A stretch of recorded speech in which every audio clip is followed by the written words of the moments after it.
to begin this week by reading a thank you note that I came across. Dear Pope Francis, thank you, period. Signed, pro-choice women everywhere. And this is the thank you note. It's you can find it on the internet. It was written by NARAL for Pro-Choice America. And again, dear Pope Francis, thank you. Signed, pro-choice women everywhere. Now, if you haven't heard, what is this referring to? Why would people who are working very hard in the United States of America trying to make abortion something that is available and are advocating and working very much against the Catholic Church, why are they thanking Pope Francis? If you haven't heard, it's been in all the newspapers and on all the major news outlets and so on and so forth. Pope Francis this week granted an interview to the Jesuit magazine here in the United States called America. And he sat down for several hours and granted, it ended up being, it's a pretty lengthy interview where Pope Francis covers a wide range of topics that are, of interest to Catholics around the world. And again, if you saw any of the media coverage, or you can still see the media coverage, it's been one of those things that I have received tons and tons of questions about, even from from Catholics who know their faith well.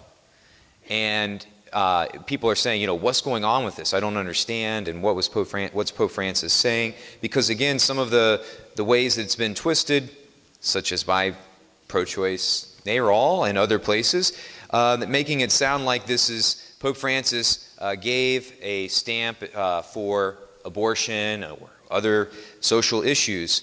And so it's really important, I think, that we look at that. Because again, if souls are on the line, if people are literally confused about this to the point where they're considering leaving the church, then it's something that we have to address. And so let's first of all look at what Pope Francis actually said, which is always the key thing for us to do. You can't condense the catechism into a headline, into a news headline. And so we need to look at what Pope Francis did say about abortion and other things. He said, and this is one of the key lines that we hear referenced in this interview that Pope Francis gave this week.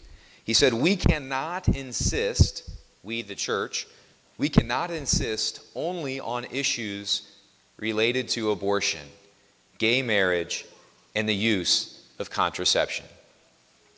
We cannot as a church insist only on issues related to abortion, gay marriage, and the use of contraception.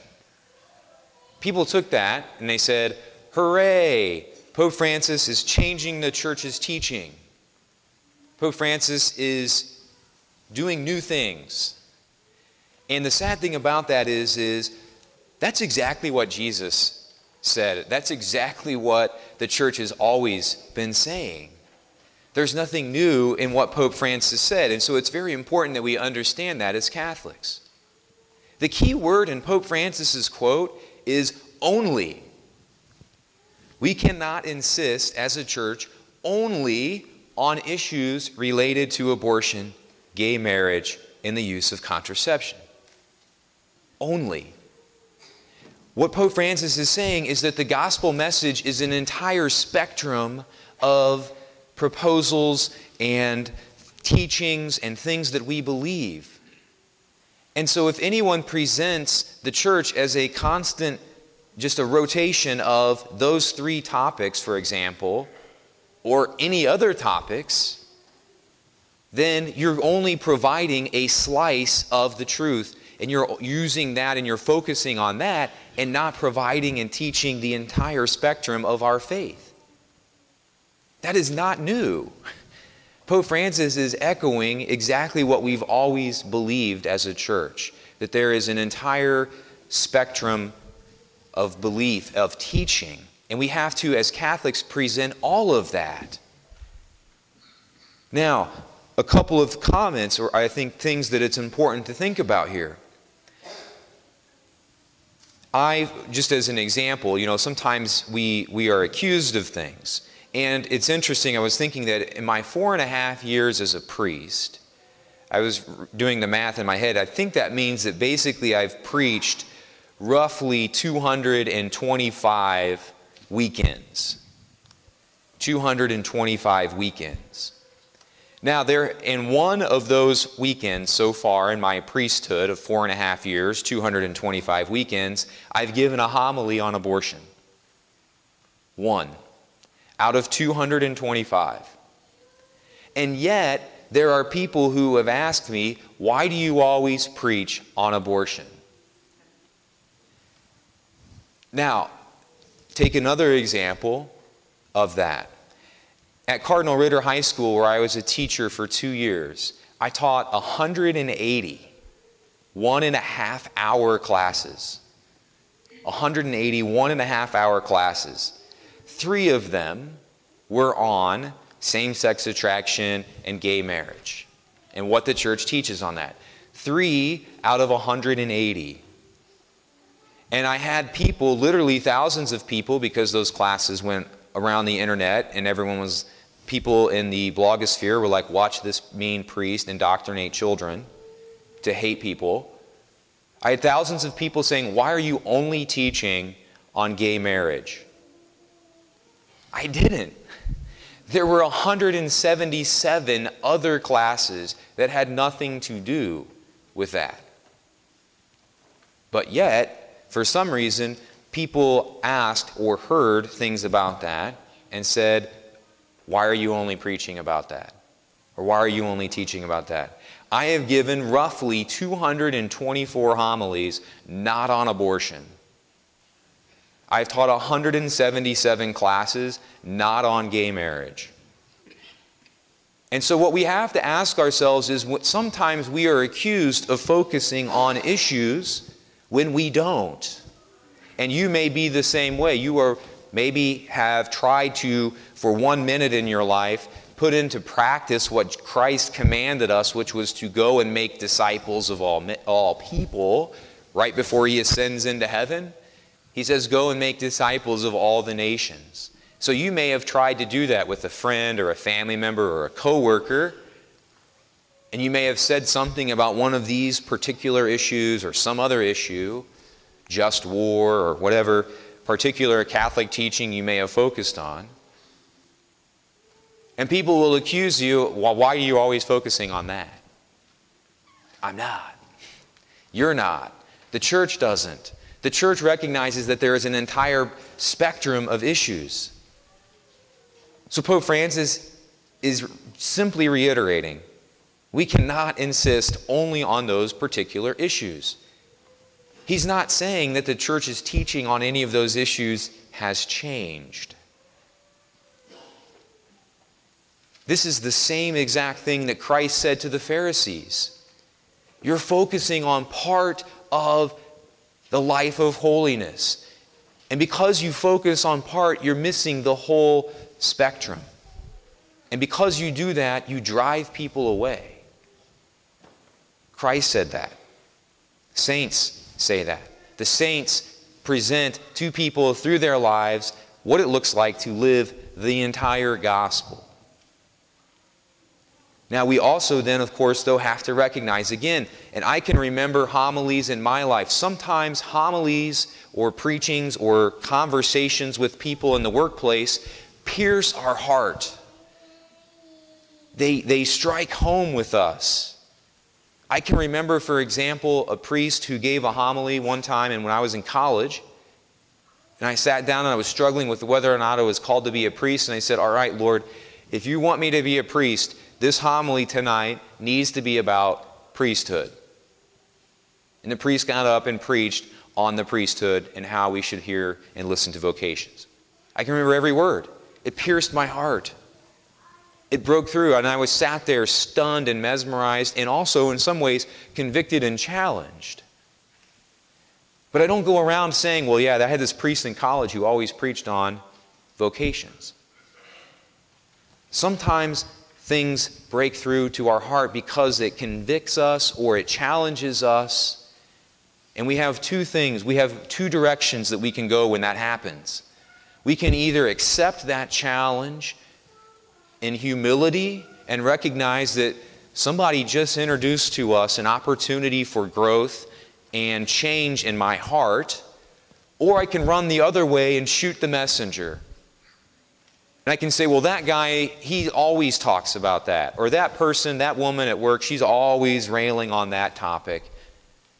She's just angry. When things pierce our heart, we have to recognize that sometimes people will accuse us of focusing on things when we don't. So we have to be ready for that and understand that. Pope Francis goes on to say something that's very important, and this is where the readings for this weekend tie in. He said, the proposal of the gospel must be more simple, profound, and radiant. It is from this proposition of the gospel that the moral consequences then flow. What he's saying there is exactly what we said in our opening prayer today. That the laws, the moral guidance and teachings of our church flow from our love for God and the poor. If we don't love God, and if we don't love the poor first, then the things that we teach will be heard as hollow and worthless. Pope Francis, he doesn't say that the teachings need to change or that they're going anywhere. But he says if we don't propose the gospel simply, and if we don't first and foremost love God and our neighbor, then no one will care what we believe. No one will want to hear about the catechism.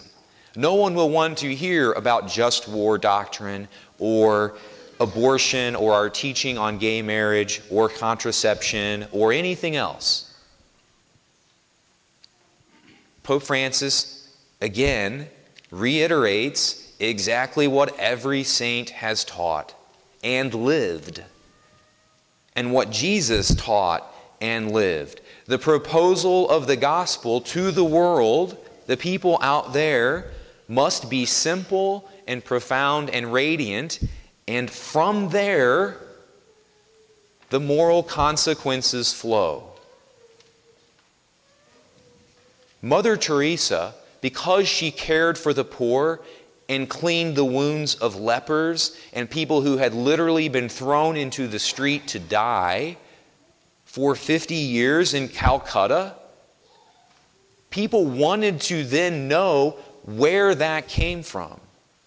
And they were then interested and open to what else Mother Teresa had to say.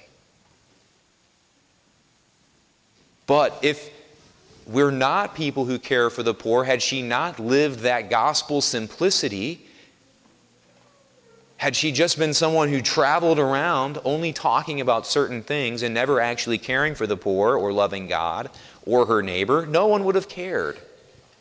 No one would have asked, where does that come from? What motivates you to do that? Mother Teresa did not jettison the church's teachings. In fact, she came to the United States in front of our president and railed against our country's abortion laws. She spoke many times and wrote many times about the damage and the evil of contraception, and how we have to, in order to love people who live with same-sex attraction, how we have to treat them and help them understand what the church teaches. She changed none of it.